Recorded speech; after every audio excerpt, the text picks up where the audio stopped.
O Irã passou as últimas 2 semanas sendo duramente atingido.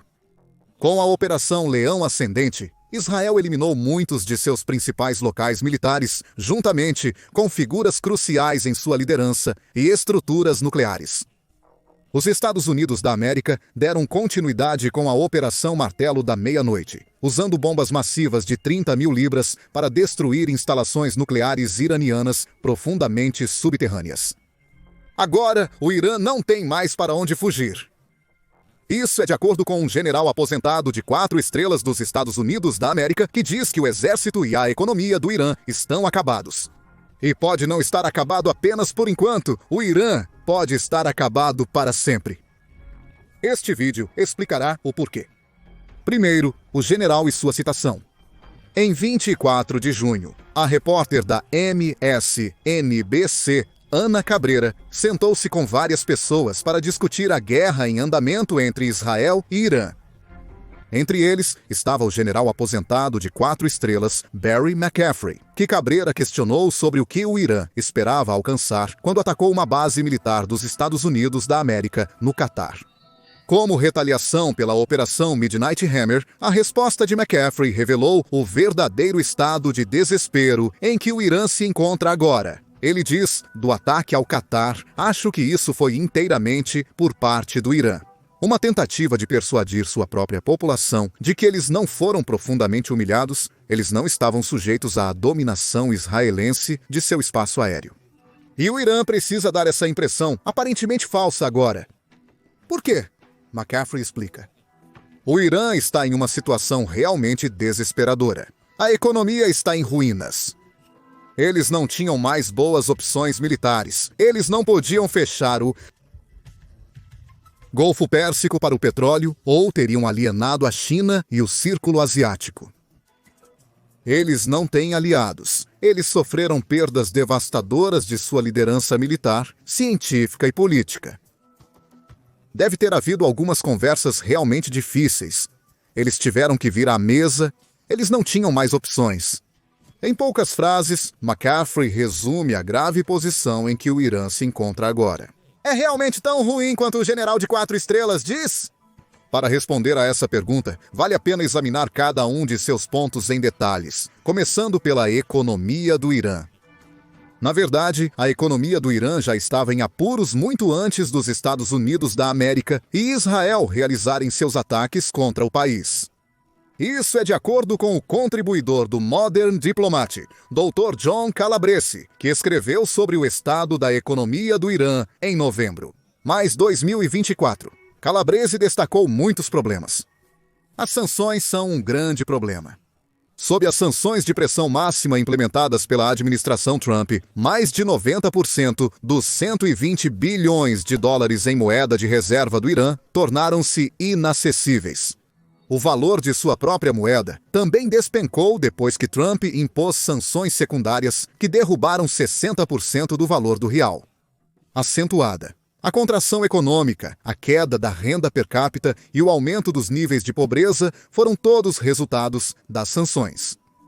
Mesmo agora, 4 anos após o fim do primeiro mandato de Trump. A taxa de pobreza do Irã ficou em 36,1% da população em 2023. De acordo com a Macro Trends. Concedido, essa taxa está diminuindo. Ela estava em 39%, tanto em 2022 quanto em 2021. 42,8% em 2020 e 48,4% em 2019. Mas mesmo essa redução não significa muito. Alguém vivendo em pobreza no Irã ganha menos de 5,50 por dia, diz Macrotrend. Mesmo aqueles que ganham acima desse nível têm rendas tão baixas que seu modo de vida seria considerado nível de pobreza em muitos outros países. Todo esse tumulto econômico também levou a taxas de inflação crescentes descontroladamente, de acordo com a Trading Economics. Ele compartilha um gráfico que mostra que a taxa de inflação mensal do Irã não caiu abaixo de 30% em nenhum momento, entre maio de 2024 e maio de 2025. Abril viu atingir uma taxa máxima de 38,9%, embora maio de 2025 não tenha sido muito melhor. A inflação foi de 38,7% naquele mês. Tudo isso foi antes dos ataques de junho realizados por Israel e os Estados Unidos da América. Para o Irã, esses ataques jogariam uma economia que já estava lutando em completo caos, talvez até mesmo colapso. Avançando para junho, e várias fontes estão dizendo que o colapso está chegando. Eles incluem o Conselho Nacional de Resistência do Irã, ou Conselho Nacional de Resistência do Irã, que aponta que a taxa de inflação de mais de 30% não é novidade para o Irã. O país tem sofrido com inflação de 2 dígitos por 7 anos consecutivos. Grande parte desses problemas econômicos se deve à liderança do Irã, diz o Conselho Nacional de Resistência do Irã. Nesse sentido, a crise do Irã é meta-econômica. As raízes estão na estrutura política mais ampla, políticas macro-rígidas, indecisão e uma relutância em buscar reformas fundamentais. Os formuladores de políticas não possuem nem as ferramentas nem a autoridade para promover mudanças significativas, pois as decisões críticas permanecem centralizadas e ideologicamente restritas. Particularmente pelo compromisso do regime com seu programa nuclear e política externa confrontadora, diz: o resultado é uma nação que já estava em um declínio acentuado muito antes das bombas e mísseis caírem. Agora, a economia do Irã está prestes a entrar em queda livre. O ponto de McCaffrey claramente se sustenta aqui, com o repórter do The Times, Richard Spencer, também escrevendo em 24 de junho. Que a economia do Irã está em um ponto tão baixo que a única opção real do país agora é a rendição. Submeter-se à vontade dos Estados Unidos da América e abandonar seu programa nuclear poderia abrir caminho para o fim das sanções que causaram tantos problemas massivos para o Irã, escreve Spencer. Isso também poderia liberar dezenas de bilhões de dólares para a nação, não apenas em ativos de reserva congelados, mas dando a ela a capacidade de vender seu petróleo a um preço muito mais alto do que atualmente consegue vender.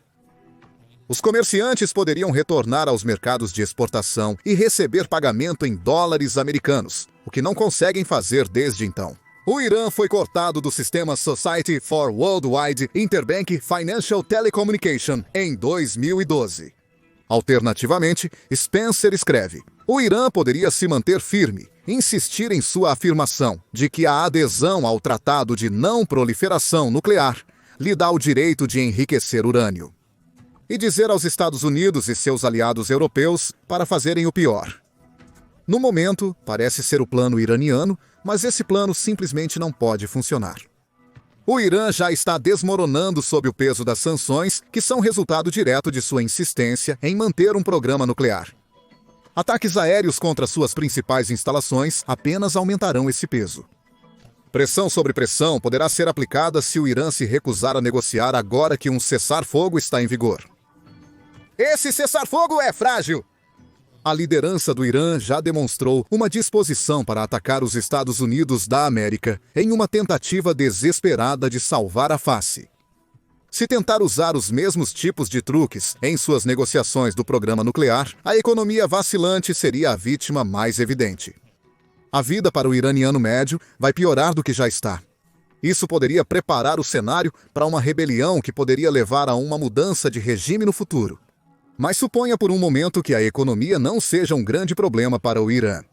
Seus líderes vivem em uma terra de fantasia onde eles não precisam se preocupar com dinheiro. E podem, em vez disso, direcionar toda a sua atenção para lutar contra Israel e os Estados Unidos da América com todo o peso de seu poder militar.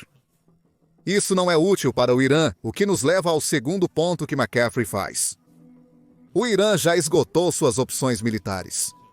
Existem duas principais armas à disposição do Irã para qualquer tipo de conflito em que se encontre: mísseis e equipamentos de guerra terrestre. O último será abordado em um momento. Mas são seus mísseis que se provaram ser a principal forma de resposta do Irã aos ataques de Israel e América. E há uma boa razão para isso, de acordo com Denis Satrinovich, que lidera o Programa de Acesso ao Irã e Shiai do Instituto de Estudos de Segurança Nacional. O Irã tinha cerca de 2.000 mísseis antes do início de sua guerra com Israel.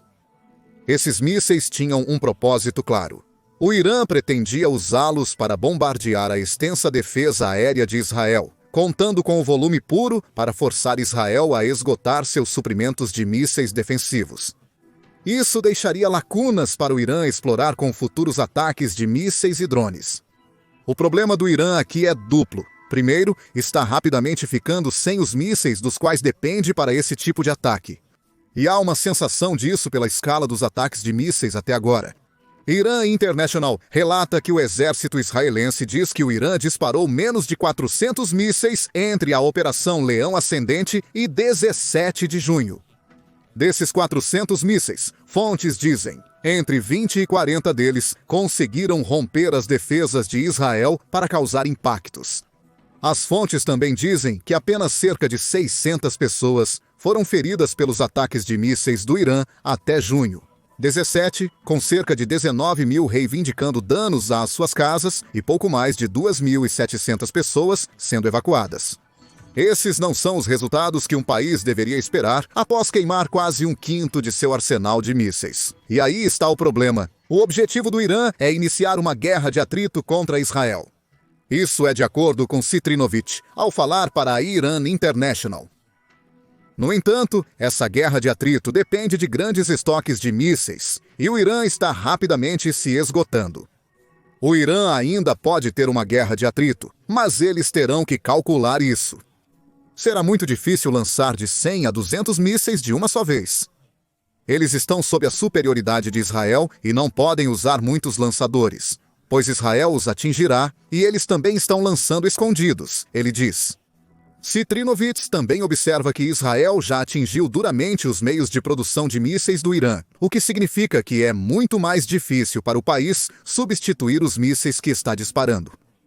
No momento, acredita-se que o Irã tenha cerca de 1.200 mísseis restantes. Isso significa que não pode realizar muitos mais ataques, como os vistos nos dias seguintes à Operação Leão Ascendente, antes que se esgote. O Irã sem mísseis é inofensivo, mas mesmo que o Irã pudesse fabricar mais mísseis na taxa que precisa, talvez não importe. O segundo problema que o Irã enfrenta é que seus mísseis simplesmente não são tão bons quanto os de Israel. Isso é de acordo com o associado da Chatham House, Thomas Junot, que escreve que seus mísseis e drones também são rudimentares em relação às avançadas capacidades de defesa aérea de Israel. Novamente, falhas são evidentes na abordagem militar do Irã. Claramente acreditava que o volume seria suficiente para dissuadir Israel e os Estados Unidos da América de lançar algo mais do que o ocasional ataque aéreo isolado. A Operação Linha Ascendente mostrou que Israel estava sério sobre uma campanha aérea concertada. O Irã simplesmente não tinha a qualidade de mísseis necessária para lançar uma resposta adequada.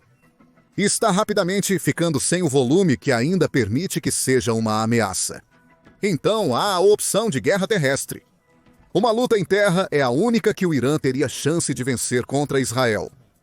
De acordo com o Global Firepower, que classifica 145 países com base na força de suas forças militares a cada ano, o Irã tem um exército ativo muito maior com 610 mil pessoal, em comparação com os 170 mil de Israel.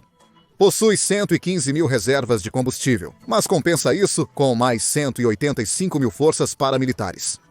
O Irã tem mais tanques, quase o dobro de veículos blindados e apenas mais 1.900 unidades de artilharia rebocada. E nada disso importa. Israel não está lutando uma guerra terrestre contra o Irã e não tem intenção de começar uma. Não há necessidade. A força aérea muito superior de Israel está causando todo o dano que Israel precisa fazer. A única maneira de a guerra ir para o terreno é se o Irã cruzar várias fronteiras para levar essa guerra a Israel. O Iraque pode permitir, embora as forças do Irã enfrentariam oposição dos 2.500 soldados americanos ainda estacionados naquele país. Mas e a Síria ou a Jordânia? Nenhum parece provável que queira mostrar apoio direto ao Irã, permitindo que suas forças marchem através de seu território para chegar a Israel. E mesmo que o fizessem, essas forças seriam atacadas pela Força Aérea de Israel e provavelmente enfrentariam oposição direta dos Estados Unidos da América enquanto marchavam. O ponto aqui é que o Irã está preparado para uma guerra terrestre que nunca vai acontecer. Sua única outra opção é seu arsenal de mísseis que está sempre se esgotando. McCaffrey está 100% correto. O Irã não tem mais opções militares restantes. Nada que ele tenta fará algum dano sério a Israel, com os poucos mísseis bem-sucedidos que dispara. Só é provável que leve à retaliação. Isso causa muito mais danos ao Irã do que o Irã pode causar a Israel. Isso leva aos comentários de McCaffrey sobre o Golfo Pérsico, especificamente o Estreito de Hormuz, que o Irã controla parcialmente. A Al Jazeera chama o Estreito de Hormuz de o ponto de estrangulamento de petróleo mais crítico do mundo, pois ele liga o Golfo Pérsico ao Golfo de Omã. A região norte desse estreito é controlada pelo Irã e possui uma marinha forte o suficiente para formar um bloqueio que poderia impedir que os petroleiros passassem. Não é uma marinha enorme. Global Firepower diz que o Irã tem 107 ativos que combinam para um total de 223.395 toneladas. Mas em um ponto de estrangulamento como o Estreito de Hormuz, essa marinha poderia ser extremamente eficaz. Mas essa eficácia vem a um alto preço que o Irã não pode se dar ao luxo de pagar. Literalmente, a British Broadcasting Corporation relata que a Administração de Informação de Energia dos Estados Unidos da América estima que cerca de 20 milhões de barris de petróleo passam pelo Estreito de Hormuz todos os dias. Isso equivale a cerca de 600 bilhões de comércio de energia, uma boa parte do qual vai direto para os cofres do Irã. Afinal, é um vendedor de petróleo por si só. Dado o que já se sabe sobre a economia do Irã, fechar o Golfo Pérsico poderia significar que o Irã incapacita sua própria capacidade de vender petróleo. Mesmo que o Irã permita a passagem de seus próprios navios, nada impede que outras nações, particularmente os Estados Unidos da América, estabeleçam suas próprias barricadas. Isso impede que esses navios cheguem aos seus destinos. Em resposta ao Irã fechando o Golfo Pérsico, ainda assim, o Irã tem essa opção. A principal razão pela qual nem sequer vai considerar fechar o Estreito de Hormuz é que isso enfureceria a China. Neste momento, a China é o maior cliente de petróleo do Irã. A China compra cerca de 90% dos produtos petrolíferos do Irã, aproveitando as sanções ocidentais que reduzem o custo desses produtos petrolíferos no processo. No entanto, o Irã não é o único país a vender petróleo para a China através do Golfo Pérsico. Como afirma a Administração de Informação de Energia dos Estados Unidos da América, cerca de 84% desse petróleo, que passa pelo Estreito de Hormuz, vai para países asiáticos, incluindo China, Japão, Coreia do Sul e Índia. A China é, de longe, a maior compradora do Fawra. Incríveis 47% do petróleo marítimo que a China recebe passa pelo Golfo Pérsico, e a China precisa desse petróleo. Suas reservas somam apenas 1,1 bilhão de barris, o que é suficiente para cobrir as necessidades de petróleo da China por cerca de 2 meses e meio. Pense no impacto que um Estreito de Hormuz fechado teria na China. Ela perderia, de repente, quase metade do petróleo marítimo que compra. E o Irã, um de seus aliados soltos, seria o culpado. A China sabe disso. É também provável que esteja influenciando diretamente o Irã para manter o Estreito de Hormuz aberto. Como Adrian Blomfield escreve com um telégrafo. A China, fortemente dependente de envios de petróleo através do estreito, provavelmente sentiria o impacto mais agudamente à medida que a pressão aumenta sobre suas reservas estratégicas de petróleo, diz Blomfield. Pequim, apesar de sua retórica anti-Estados Unidos da América e fortes laços políticos e comerciais com o Irã, presumivelmente está usando sua influência sobre Teherã para não dar um passo tão drástico. Adicione a irritação da China às consequências econômicas mencionadas anteriormente. Blomfield observa que o Irã fez 67 bilhões de dólares com a venda de petróleo entre março de 2024 e março de 2025. Se isso for até o fim, a vacilante economia iraniana entra em colapso e o Irã perde um aliado-chave na China. O Irã literalmente não pode se dar ao luxo de fechar o Estreito de Hormuz. Seria como cortar o próprio nariz para desafiar o rosto, e o dano causado ao Irã, tanto internamente quanto geopoliticamente, seria suficiente para arruiná-lo para sempre. Opções. Quais opções? Como McCaffrey corretamente diz, o Irã não tem direção para a qual possa se voltar para alcançar algo que se assemelhe a uma vitória na atual crise do Oriente Médio. Enquanto o Irã enfrenta essa completa falta de opções, também está lidando com o último problema que McCaffrey nota. Está perdendo figuras-chave militares e nucleares à esquerda, direita e centro. Muitas dessas figuras morreram durante a Operação Leão Ascendente. Como a Sky News relatou em 16 de junho, o Irã perdeu o chefe de Estado-Maior de suas Forças Armadas, Mohammad Hossein Bagheri, no ataque inicial israelense. Ele era o segundo comandante militar mais alto do Irã, atrás do próprio líder supremo Ayatollah Ali Khamenei. Entre os mortos, também estava Hussein Salami, que liderava o Corpo da Guarda Revolucionária Islâmica, ou IRGC. E já alertou no passado que o Irã abriria os portões do inferno. Se fosse atacado por outro país, Salami não detém mais a chave desse portão. Outros que morreram incluíram o chefe de inteligência do Guarda Revolucionária Islâmica, Mohammad Kazemi, juntamente com o chefe do comando de emergência do grupo, Ghulam Ali Rashid. O Irã também perdeu o cientista nuclear Fereydun Abbasi Davani, que liderou a Organização de Energia Atômica do Irã entre 2011 e 2013 e serviu no parlamento do país até 2024 e está morto. Assim como Mohammad Mehdi Teranchi, que foi um dos principais físicos nucleares do Irã. E para jogar sal nas feridas, Israel também conseguiu matar Ali Shadmani em 17 de junho. Shadmani substituiu Golem Ali Rashid, durando apenas 4 dias no cargo antes de ser eliminado. Pense no que isso significa para o Irã, enquanto tenta lidar com sua completa falta de opções. As principais mentes militares que poderiam ter apresentado algumas soluções estão morrendo. Essas são todas pessoas que tinham linhas diretas com Khamenei e teriam sido conselheiros de confiança até suas mortes. Perder vários cientistas nucleares-chave também prejudica o Irã. Cada cérebro nuclear perdido é um que não pode contribuir para o Irã reviver seu programa nuclear. Então, pode criar um impedimento à agressão israelense e americana. O Irã está preso, como McCaffrey colocou durante sua conversa com a MSNBC. Provavelmente, os israelenses gostariam que a guerra tivesse durado mais 1 ou 2 semanas para atingir alvos do regime.